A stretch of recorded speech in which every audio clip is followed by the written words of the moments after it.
সম্পূৰ্ণ এনআৰচি প্ৰকাশলৈ মাজত মাত্ৰ কেইটামান দিন বাকী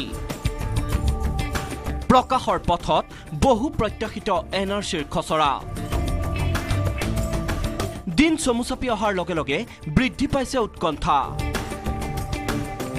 কাৰ কাৰ নাম থাকিব কিমান সংখ্যকৰ নাম বাদ পৰিব আৰম্ভ হৈছে এনআৰচিৰ খচৰা প্ৰকাশৰ কাউণ্টডাউন সম্পূৰ্ণ এনআৰচিৰ প্ৰস্তুতি প্ৰায় সম্পন্ন প্ৰথমখন খচৰা প্ৰকাশৰ 7টা মাহৰ পিছত প্ৰকাশ পাব সম্পূৰ্ণ এনআৰচি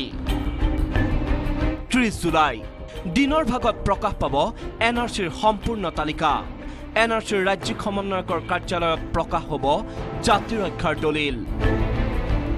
লগে লগে অনলাইন যোগে উপলব্ধ হ'ব এনআৰচিৰ খচৰা ইন্টাৰনেট সংযোগ নথকা নাগৰিকে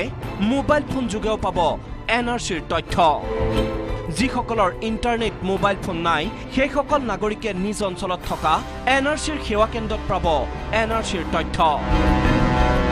ৱেবছাইট আৰু মোবাইল নম্বৰ অচিৰেই প্ৰকাশ কৰিব এনআৰচি কৰ্তৃপক্ষই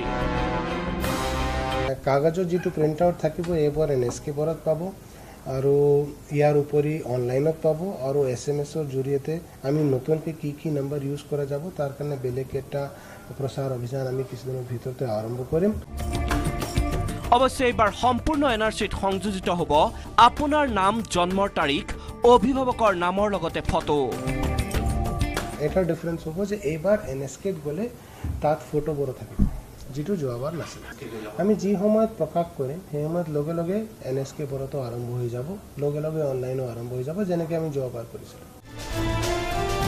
যিসকলৰ নাম সম্পূৰ্ণ এনআৰচিত অন্তৰ্ভুক্ত নহয় সেইসকলৰ বিপৰীতে থাকিব ক্লেইম এণ্ড অবজেকশ্যন অপশ্যন পৰ্যাপ্ত নথি তথা ভাৰতীয় হোৱাৰ প্ৰমাণ এনআৰচি কৰ্তৃপক্ষক দিলে সেইসকল নাগৰিকৰ তথ্য পুনৰ বিবেচনা কৰি তেওঁলোকৰ নাম অন্তৰ্ভুক্ত কৰা হ'ব এনআৰচিত আনকি সম্পূৰ্ণ এনআৰচিত নাম অন্তৰ্ভুক্ত নাগৰিকৰ বিৰুদ্ধে কোনো লোকে অভিযোগ দিলে চূড়ান্ত এনআৰচি প্ৰকাশ নোহোৱা পৰ্যন্ত বিবেচনা কৰিব এনআৰচি কৰ্তৃপক্ষই কেমেৰা পাৰ্চন সঞ্জয়ৰ সৈতে বলেন Bhattacharya news 18 Assam north east